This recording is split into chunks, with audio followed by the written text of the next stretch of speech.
Yeah, podcast people, how you doing tonight? All right, that's all. That's all.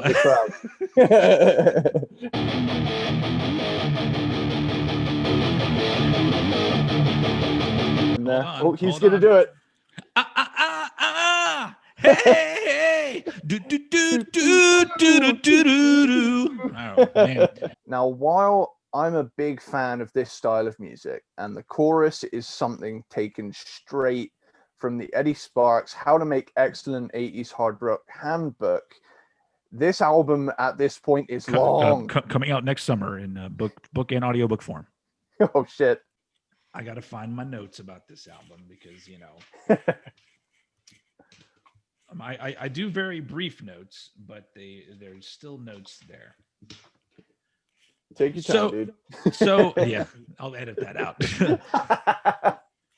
Maybe I'll keep it in the video thing just for a little snippet of like, they didn't get to hear this awesome part where I look for my notes. Oh, hell yeah. Yeah, nice little nugget. Yeah. Nugget for the fans. We're all about nuggets. I find that some of the most polarizing albums are often the most interesting. Agreed. Because it's like, you know, sure, I could watch this documentary about, you know, Master of Puppets, but I know everything about Master of Puppets because it's been talked about so many times and I'm a massive Metallica fan. Yeah. But, you know, that's what made Saint Anger or Some Kind of Monster so interesting to watch because it was such a shit show. Yeah, but I remember I went to go see Some Kind of Monster in the theater, and I didn't like Saint Anger at the time. But I was so fascinated by it. I'm like, they did a fucking documentary about this. I'm going. Yeah. And then, you know, of course, it's one of my favorite documentaries ever made. That's the thing. I'm thankful for Saint Anger existing just so that we could get Some Kind of Monster. Yeah. Like, if that had to exist as a vehicle for that masterpiece to exist. With some of the most quotable lines of any documentary ever. I feel like we're talking about Kiss, and how do we always end up on Metallica? We should because they left the fucking band. All right. We're getting back on the Kiss highway on the hell yeah. On the highway to, I was gonna say highway to hell, but that's AC/DC. Never mind. It's the highway to Tangent City. I know sometimes things can get rough, and I know sometimes life can be a drag, but people, we have been given a gift. We have been given a road, and that road's name is rock and roll. Oh. I think you say hell yeah all the time. I think that's if I was going to put something on your tombstone, it would just say, here lies Eddie Sparxx, hell yeah. And mine would say, here lies old head. So yeah, there you go. Even if you do have like a harder album, you gotta have a ballad in there because you gotta get the chicks, dude. You need a ballad. Also, it's just a little bit of you chill for a minute. Yeah, like, you know, like I almost feel like that's what Slayer was doing wrong all their career, is that there should have been a ballad in the middle of Rain and Blood, and it would made it. I would have loved the album even more if it would just been like all these really fast, crazy songs in the middle. It's just like, and then let's stop for a minute and talk about love, and I'd just be like, hell yeah, man. It just makes all the other parts seem heavier, and it's just like, oh my god, this album's massive. You know, short but sweet, nice and effective. Yeah, agreed. Sounded like one of those Brackets songs. She's like short and sweet, very effective. But I think that the rest of the drumming is Eric. What's his name? Eric Singer. Yeah, the other Eric. Ironically called Singer, and he's the drummer. He's the drummer. And then we got Paul Drummer on guitar and vocals. All right. Anyway, that was the dumbest joke I've ever done. I love how he sounds on this. He really shows off how great of a singer he is, which I like that. But I feel like this period, it may have been this tour or maybe a tour prior to this, where the fact that Paul Stanley is a good singer led to one of my least favorite things that Kiss ever did in their live shows. And that was, in between two songs, Paul Stanley would talk to the crowd and he would do this. Repeat after me. Whoa, Yeah. And I'd just be like, oh my God, no, don't do that again. And I think it's because he felt such confidence as a vocalist, as he should have. But it was so like, maybe if I was in the crowd, it would be different. But watching it as a recorded, concert, I'm just like, because it goes on for a long time. He doesn't do just one; he does like 12, and one of them just starts like, wow, and by the end, he's like, and everyone in the crowd, and I'm just like, I'm sorry that I made those noises, people. You did not sign up for that. Anyway. I love the back where Paul Stanley is just showing off his rug of chest hair, and that he's wearing a G-string, yeah, or something like that. He's like, or a thong, I guess would be more appropriate what he's wearing. But it's literally a picture of him saying like, "Look at all my chest hair, and if you didn't think I was already sexy, I'm also wearing a thong." It's so, like I love all of those, like it's almost like a totally straight big dick energy move, but it's also like done in a very flamboyant way. It's the same as that like Kiss Exposed interview where he's just laying on that bed surrounded by women looking at him with total adoration. To be completely honest, that phrase, if you really want to take Kiss's catalog and just put an all-encompassing phrase over it, you could just say big dick energy, because I think it's literally from album 1 all the way through the end, even though now they're big old dicks, but it's it's still there. That's the worst thing I ever, when people comment on albums like, that album was clearly rushed. I'm like, why? It's good. What do you read an article where they talked about how it was rushed, and so you're taking that on as some sort of negative? I mean, it doesn't matter. There are bands that spend 10 years making albums and they fucking suck. So so get out of my face with that shit. All right, Eddie, go ahead. Okay, right on. As far as I can remember, I think it's on the second GTA Vice City game. Oh, hey, there you go. We have to mention Grand Theft Auto on every episode of Cranked and Ranked, because it's in our contract, folks. We are getting paid millions by who is it? Rockstar Games? Rockstar Games, yeah. Yeah, just so you know, we're rolling in dough. I just bought a Porsche. And then you've got like Dance All Over Your Face by Gene Simmons. And every time I hear this song, I go, Gene, what do you really want to do all over their faces? Because I know it is not dancing, sir. All Hell's Breaking Loose with Paul Stanley. Like, he looks me up and he looks me down. Who be this and who be that, or whatever.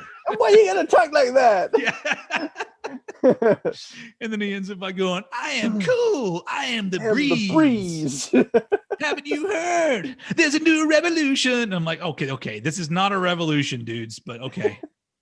Everything was a revolution to 80s metal bands. That is true. That is true. Yeah. You know what? I think that's what the people in America recently, they should have been doing. They should have shown up to the Capitol building and played All Hell's Breaking Loose by Kiss and then just gone home, and you would have made your point, because it's a revolution.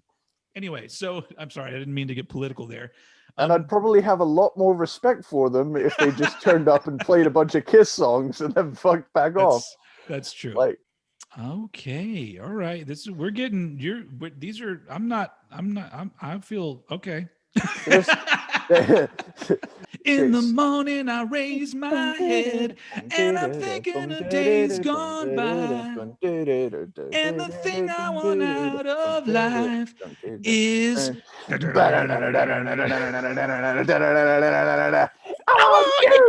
want you.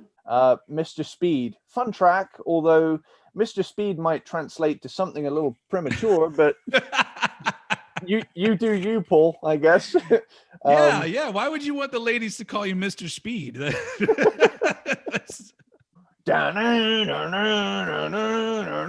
Better watch out, cause I'm a war machine. I've been working on my Gene recently, and I've managed to get that going. You know?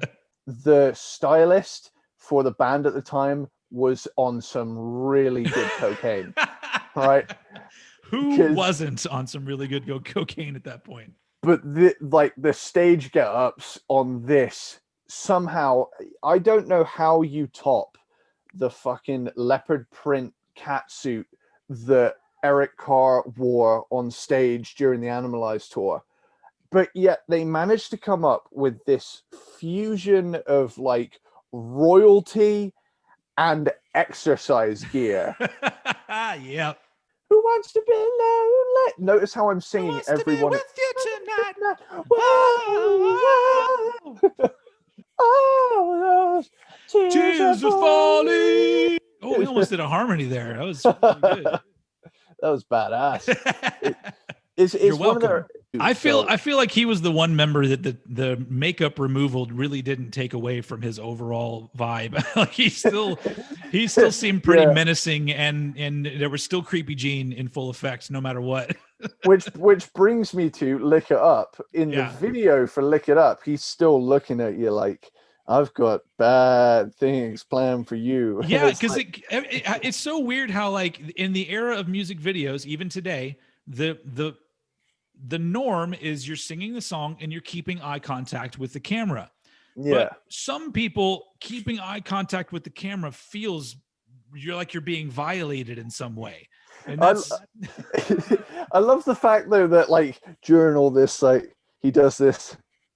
Oh yeah. Like, thumbs up. Yeah. And but like he does do a thumbs up at some point. Yeah. I love that. Now that he Yeah. Yeah, it's like they're walking down this like post-apocalyptic road, dressed in, you know, your typical 80s glam metal gear, but with like a shitload of really attractive girls just climbing out of manholes and stuff like that in the ground, you know? And it's like I love the phrase. I love the term manhole. I don't know why. Yeah. That's just one that like when whoever started using that first, I'm all like, let's think of a different one. Maybe don't call it a manhole because it seems weird. It's not an attractive word, is it? No, it doesn't make me think of a way to access the sewer. Well, I know it does give me maybe that makes it's totally appropriate. You access the sewer through the manhole. All right, got it. Never mind. Still though, there's babes down there. But there's babes in the manhole sometimes. It's a journey totally worth it. But it's it's a very modern way to look at sexuality. Sometimes you're going to have chicks in your manhole. Oh man, they were ahead of their time with the whole pegging phenomenon. They were 100%. It's a badass way to end a badass album. It's just 80s metal done in a fuck yeah way. That's the good way to put it. Just put that on the description. Look it up. 80s metal done in a fuck yeah way. It's kind of like it's like a glam sandwich with I love that. Okay, so now here's your task. So now whenever you do make a glam album, it's got to be called Glam Sandwich, only in the middle of the bread have some sequined flowy robes and stuff in the middle of the bread, and it'll just be called Glam Sandwich. I love it. I love that so much. Why hasn't somebody done that?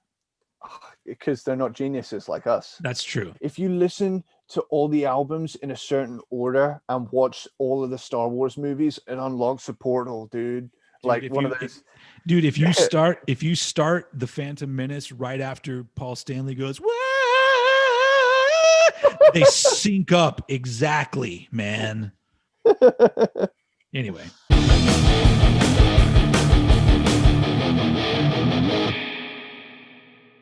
I like the big ones. The big. That's what she said.